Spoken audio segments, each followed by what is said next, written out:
এটা বুঝবে সেটাই তাদের কাছে রাইট। তো আমি যে কথার জন্য আসছি সেটা হচ্ছে কালকে হচ্ছে তোমাকে দেখলাম যে ভিডিওতে আর কি বলতে যে আমাদের বেবি নিউ বেবির বিষয়ে তোমার কোনো মাথা ব্যথা নাই। এবার কথা হচ্ছে তোমার মাথা ব্যথা কেন থাকবে? তুমি আমাদের কেউ হও বা তুমি কি আমার কেউ নাকি আমার ওয়াইফের কেউ? আমাদের বিষয়ে কোনো কথা বলার তোমার রাইটস নেই, আমাদের নিয়ে তোমার মাথা ব্যথা করার কোনো রাইটস নেই। এবার সেকেন্ড কথা যেটা হচ্ছে রানিয়ার বিষয়। তো রানিয়া হচ্ছে রানিয়ার যে অধিকারটা, মানে আমার যে অধিকারটা সেটা তুমি আমার থেকে কেড়ে নিছো। হ্যাঁ, আমার তো আর সম্ভব না যে তোমাদের বাসায় গিয়ে যে রানিয়ার সাথে করার। তো আমি তো চাচ্ছিলাম রানিয়াকে জন্য মাঝে মাঝে আমার কাছে আনার। তো সেই অধিকারটা তুমি নিয়ে গেছো, সেটার জন্য কত কিছু সেটা তুমি জানো। নাম্বার 3 সেটা হচ্ছে আমি যখন অসুস্থ হয়ে পড়ি কিছুদিন আগে, আমার অ্যাকচুয়ালি মানে দুই চোখে যখন প্রবলেম হয়, আমার পুরো অবস্থা খারাপ হয়ে যায়, তখন হচ্ছে তোমরা জানতা যে আমার কাছে কোনো টাকা পয়সা নাই, কারণ হচ্ছে আমি কোনো টাকা পয়সা তখন নিয়ে আসি নাই। তো যার কারণে হচ্ছে আমার চিকিৎসা করছো তোমরা। তো তখন তোমরা ওখানে তোমাদের টাকা খরচ হয়েছে অনেক।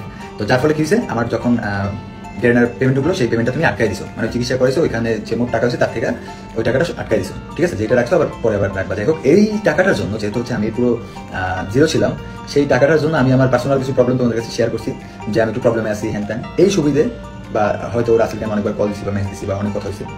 তো এই হচ্ছে কথা।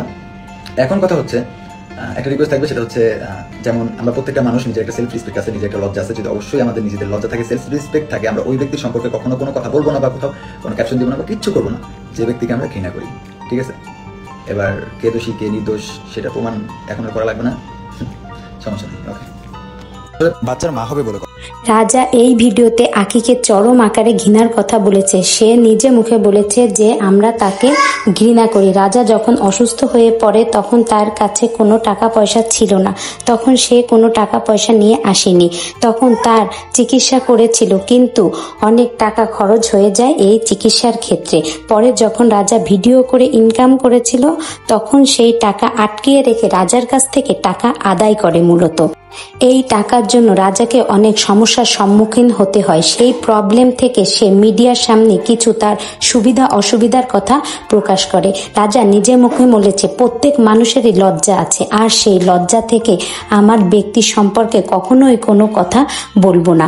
যে ব্যক্তিকে আমরা ঘৃণা করি এবং তার সম্পর্কে কখনোই কোনো ক্যাপশনও আমরা দেব না, কারণ আমরা তাকে ঘৃণা করি। বারবারই রাজা আকিকে ঘৃণার কথাটাই তুলে ধরেছে এই ভিডিওতে। তো বন্ধুরা, ভিডিওটি ভালো লেগে থাকলে লাইক কমেন্ট করে আমার সঙ্গেই থাকবেন। ধন্যবাদ।